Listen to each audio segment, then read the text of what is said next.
उज्जैनी के राजा विक्रमादित्य ने एक महाभोज का आयोजन किया। उसमें असंख्य विद्वान, ब्राह्मण, व्यापारी तथा दरबारी आमंत्रित थे। भोज के मध्य में चर्चा चली कि सबसे बड़ा दानी कौन है। सभी ने एक स्वर से विक्रमादित्य को दुनिया का सर्वश्रेष्ठ दानवीर घोषित किया। राजा विक्रमादित्य लोगों के भाव देख रहे थे। तभी उनकी नज़र एक ब्राह्मण पर पड़ी जो अपनी राय नहीं दे रहा था, लेकिन उसके चेहरे के भाव से प्रतीत होता था कि वह सभी लोगों के विचार से सहमत नहीं है। विक्रम ने उसकी चुप्पी का अर्थ पूछा तो वह डरते हुए बोला कि सबसे अलग राय देने पर कौन उसकी बात सुनेगा। राजा ने उसका विचार पूछा तो वह बोला कि वह असमंजस की स्थिति में पड़ा हुआ है। अगर वह सच नहीं बताता तो उसे झूठ का पाप लगता है, और सच बोलने की स्थिति में उसे डर है कि राजा के कोप का भाजन बनना पड़ेगा। अब विक्रम की जिज्ञासा और बढ़ गई। उन्होंने उसकी स्पष्टवादिता की भूरी भूरी प्रशंसा की तथा उसे निर्भय होकर अपनी बात कहने को कहा। तब उसने कहा कि महाराज विक्रमादित्य बहुत बड़े दानी हैं, यह बात सत्य है, पर इस भूलोक पर सबसे बड़ा दानी नहीं। यह सुनते ही सब चौंके। सब ने विस्मित होकर पूछा, क्या ऐसा हो सकता है? उस पर उस ब्राह्मण ने कहा कि समुद्र पार एक राज्य है जहाँ का राजा कीर्तिध्वज जब तक 1,00,000 स्वर्ण मुद्राएं प्रतिदिन दान नहीं करते तब तक अन्न जल भी ग्रहण नहीं करते हैं। अगर यह बात असत्य प्रमाणित होती है तो वह ब्राह्मण कोई भी दंड पाने को तैयार था। राजा के विशाल भोज कक्ष में खामोशी छा गई। ब्राह्मण ने बताया कि कीर्तिध्वज के राज्य में वह कई दिनों तक रहा और प्रतिदिन स्वर्ण मुद्रा लेने गया। सचमुच ही कीर्तिध्वज 1,00,000 स्वर्ण मुद्राएं दान करके ही भोजन ग्रहण करते हैं। यही कारण है कि भोज में उपस्थित सारे लोगों की हाँ में हाँ उसने नहीं मिलाई। राजा विक्रमादित्य ब्राह्मण की स्पष्टवादिता से प्रसन्न हो गई और उन्होंने उसे पारितोषिक देकर सादर विदा किया। ब्राह्मण के जाने के बाद राजा विक्रमादित्य ने साधारण वेश धरा और दोनों बेतालों का स्मरण किया। जब दोनों बेताल उपस्थित हुए तो उन्होंने उन्हें समुद्र पार राजा कीर्तिध्वज के राज्य में पहुंचा देने को कहा। बेतालों ने पलक झपकते ही उन्हें वहां पहुंचा दिया।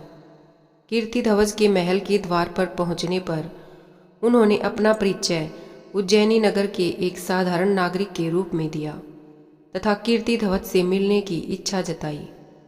कुछ समय बाद जब वे कीर्तिध्वज से के सामने उपस्थित हुए तो उन्होंने उसके यहाँ नौकरी की। वह बोले कि मैं यहाँ नौकरी करना चाहता हूँ। कीर्तिध्वज ने जब पूछा कि वे कौन सा काम कर सकते हैं तो उन्होंने कहा, जो कोई नहीं कर सकता वह काम वे कर दिखाएंगे। राजा कीर्तिध्वज को उनका यह जवाब पसंद आया और विक्रमादित्य को उसके यहाँ नौकरी मिल गई। वे द्वारपाल के रूप में नियुक्त हुए। उन्होंने देखा कि राजा कीर्तिध्वज सचमुच हर दिन 1,00,000 स्वर्ण मुद्राएं जब तक दान नहीं कर देता तब तक अन्न और जल वह ग्रहण नहीं करता। राजा विक्रमादित्य ये सब देखकर हैरान थे। उन्होंने यह भी देखा कि राजा कीर्तिध्वज रोज शाम को अकेला कहीं निकलता है और जब लौटता है तो उसके हाथ में 1,00,000 स्वर्ण मुद्राओं से भरी हुई थैली होती है। एक दिन शाम को उन्होंने छिपकर कीर्तिध्वज का पीछा किया। उन्होंने देखा कि राजा कीर्तिध्वज समुद्र में स्नान करके एक मंदिर में जाता है और एक प्रतिमा की पूजा अर्चना करके खोलते तेल के कड़ाह में कूद जाता है। जब उसका शरीर जल भुन जाता है तो कुछ जोगनियां आकर उसका जला भुना शरीर कड़ाह से निकालकर नोच नोच कर खाती हैं और तृप्त होकर चली जाती हैं। जोगनियों के जाने के बाद प्रतिमा की देवी प्रकट होती है और अमृत की बूंदें डालकर कीर्तिध्वज को जीवित करती हैं। अपने हाथों से 1,00,000 स्वर्ण मुद्राएं कीर्तिध्वज की झोली में डाल देती हैं और कीर्तिध्वज खुश होकर महल लौट जाता है। प्रातःकाल वही स्वर्ण मुद्राएं वह याचकों को दान कर देता है। विक्रम की समझ में उसके नित्य 1,00,000 स्वर्ण मुद्राएं दान करने का रहस्य सामने आ गया।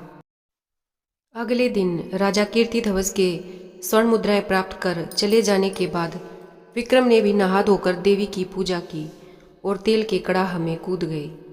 जोगनियाँ जब उनके जले भुने शरीर को नोचकर खाकर चली गई तो देवी ने उनको जीवित किया। जीवित करके जब देवी ने उन्हें स्वर्ण मुद्राएं देनी चाही तो उन्होंने यह कहकर मना कर दिया कि देवी की कृपा ही उनके लिए सर्वोपरि है। यह क्रिया उन्होंने 7 बार दोहराई। 7वीं बार देवी ने उनसे बस करने को कहा तथा उनसे कुछ भी मांग लेने को कहा। विक्रम इसी अवसर की ताक में थे। उन्होंने देवी से वह थैली ही मांग ली जिससे स्वर्ण मुद्राएं निकलती थी। जो ही देवी ने वह थैली उन्हें सौंपी, चमत्कार हुआ। मंदिर, प्रतिमा सब कुछ गायब हो गया। अब दूर तक केवल समुद्र तट दिखता था। दूसरे दिन जब कीर्ति ध्वज वहां आया तो वह बहुत निराश हुआ। उसका वर्षों का 1 लाख स्वर्ण मुद्राएं दान करने का नियम टूट गया। वह अन्न जल त्याग कर अपने कक्ष में असहाय पड़ा रहा। उसका शरीर क्षीण होने लगा। जब उसकी हालत बहुत अधिक बिगड़ने लगी तो विक्रम उसके पास गए और उसकी उदासी का कारण जानना चाहा। उसने विक्रम को जब सब कुछ खुद बताया तो विक्रम ने उसे देवी वाली थैली देते हुए कहा कि रोज रोज कड़ाह में उसे कूदकर प्राण गंवाते देख विद्रवित हो गई। इसीलिए उन्होंने देवी से वह थैली ही सदा के लिए प्राप्त कर ली। वह थैली राजा कीर्तिध्वज को देकर उन्होंने उस वचन की भी रक्षा कर ली जो देकर उन्हें कीर्तिध्वज के दरबार में नौकरी मिली थी। उन्होंने सचमुच वही काम कर दिखाया जो कोई भी नहीं कर सकता है। राजा कीर्तिध्वज ने उनका परिचय पाकर उन्हें सीने से लगाते हुए कहा कि वे सचमुच इस धरा पर सर्वश्रेष्ठ दानवीर हैं, क्योंकि उन्होंने इतनी कठिनाई के बाद प्राप्त स्वर्ण मुद्रा प्रदान करने वाली थैली भी बेझिझक दान कर डाली, जैसे कोई तुच्छ चीज हो। उज्जैन के राजा विक्रमादित्य से जुड़ी एक कहानी प्रचलित है। कहानी के मुताबिक एक दिन राजा के दरबार में एक संत पहुंचे। विक्रमादित्य साधु संतों का बहुत सम्मान करते थे। संत को देखकर वे तुरंत संत के पास पहुंचे और प्रणाम करते हुए पूछा कि बताइए, मैं आपकी क्या सेवा कर सकता हूँ। संत ने कहा कि मुझे खाना चाहिए, लेकिन खाना आपके हक का ही होना चाहिए। ये शब्द सुनकर विक्रमादित्य हैरान रह गए। उन्होंने पहली बार सुना था हक का भोजन। राजा ने संत से पूछा कि कृपया बताइए कि ये हक का भोजन किसे कहते हैं। संत ने राजा से कहा कि आपके राज्य के अंत में एक बूढ़ा व्यक्ति रहता है। इस बात का जवाब आपको उस बूढ़े व्यक्ति से मिल जाएगा।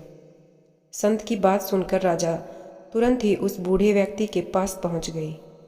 वह बूढ़ा व्यक्ति एक जुलाहा था। राजा ने उससे पूछा कि कृपया आप मुझे बताएं कि ये हक का भोजन क्या होता है।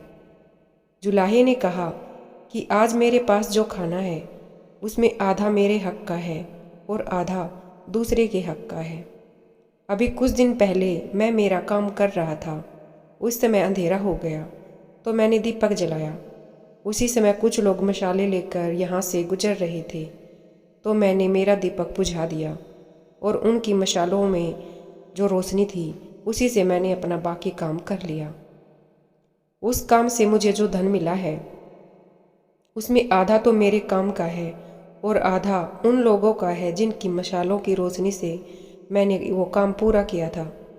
इस कारण आज का ये खाना आधा मेरे हक का और आधा बेहक का है। बूढ़े जुलाहे की बातें सुनकर राजा को समझ में आ गया कि संत उससे खुद की मेहनत का खाना मांग रहे हैं। इसके बाद राजा ने खुद की मेहनत से कमाई धन से उस संत को भोजन कराया। इस कथा से ये निर्देश मिलता है कि जब हम दूसरों की मदद से कोई पूरा काम करते हैं तब हमें उन्हें उनके काम का श्रेय जरूर देना चाहिए। दूसरों की मदद के बदले हमें भी उनके लिए कुछ न कुछ जरूर करना चाहिए।